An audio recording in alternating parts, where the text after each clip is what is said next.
The Go programming language, else known as Golang, was created and open sourced at Google in 2009.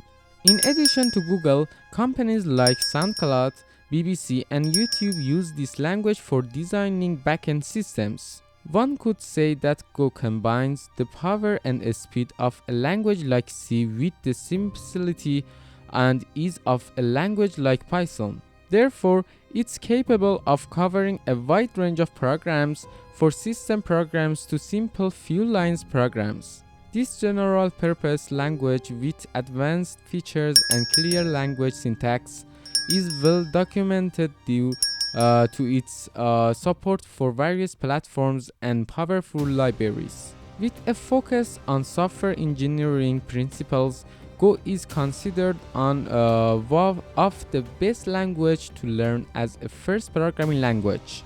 The Go programming language has new and efficient features such as data abstraction and object-oriented programming.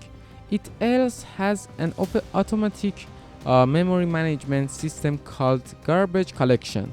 As you may be aware, manual memory management takes a lot of time and energy from programmers. Therefore, Go's automatic memory management system provides an advantage in saving time and costs. Additionally, Go doesn't have concepts like generic lists, constructors, and exceptions.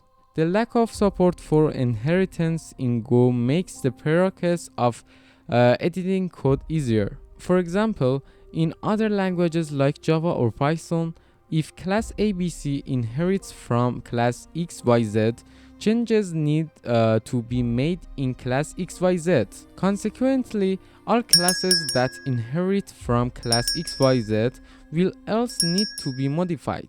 Therefore, the lack of inheritance support helps in better understanding the Go language. Advantages of the Go programming language are rich libraries, no need to define classes for inheritance, limited, simple, and understandable rules, flexibility and speed, and automatic memory management system. Disadvantages of this language are weaker user interface in libraries compared to other programming languages. Sometimes manual memory management may be required. Reports of project debugging issues have been heard. It doesn't have a virtual machine. Programming security may be problematic at times. And although it has powerful packages and resources, it's not an object-oriented programming language. In the end, I want to tell you Go or Python. Python is an object-oriented language while Go is not. However, this doesn't mean one is superior to the other, and our goal in this comparison is to consider their applications in different fields and the ease of learning them.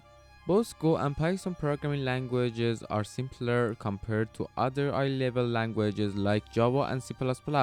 Python can be executed on different operating systems. Go is a concurrent, practical, and executable language, while Python is object-oriented, imperative, practical, and has tendencies. Go supports concurrent execution, whereas Python doesn't have built-in concurrency mechanisms. Go is ideal for system programming, while Python is popular language used for data analysis.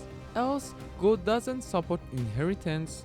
It means you don't need to define a class to define inheritance and can cover your needs throughout libraries and existing resources, while Python doesn't support inheritance. Lastly, due to Go being supported by a powerful entity like Google, it's expected that more updates and useful features will be added to it in the near future.